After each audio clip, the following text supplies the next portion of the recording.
قائد اعظم کے چند الفاظ تو میں چاہتا ہوں کہ آپ کو میں سنا دوں۔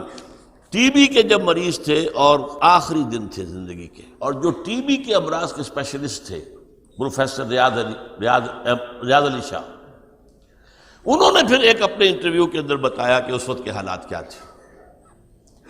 حالت یہ تھی اتنے کمزور کہ ذرا دو چار جملے بولتے تھے تو سانس میں پھڑ جاتا تھا، تو ہم نے پابندی لگا رکھی تھی کہ آپ گفتگو نہ کریں۔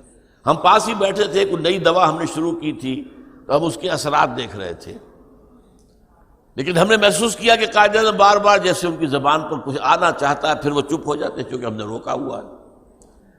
تو ہم نے کہا یہ اندرونی کشمکش تو زیادہ خراب کرے گی، تو ہم نے کہا قائد اعظم فرمائیے کیا فرمانا چاہتے ہیں۔ اب یہ جو فرمایا ہے وہ سن لیجئے۔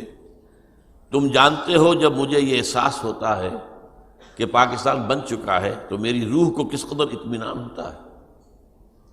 یہ مشکل کام تھا اور میں اکیلا اسے کبھی نہیں کر سکتا تھا۔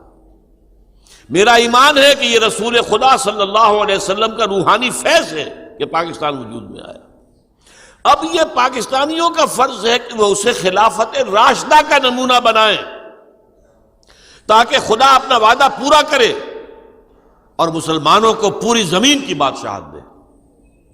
میں حیران ہوتا ہوں کہ قائد اعظم کے علم میں وہ احادیث تھیں جن میں حضور نے خبر دی ہے کہ قیامت سے قبل پوری دنیا میں اسلام کا نظام قائم ہوگا، اور بھی دور فلک ہیں ابھی آنے والے، ناز اتنا نہ کریں ہم کو ستانے والے۔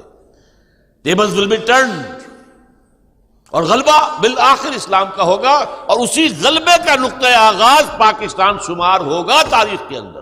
چمن کے مالی اگر بنا لے موافق اپنا شعار، اب بھی چمن میں آ سکتی ہے پلٹ کر چمن سے روٹھی بہار اب بھی۔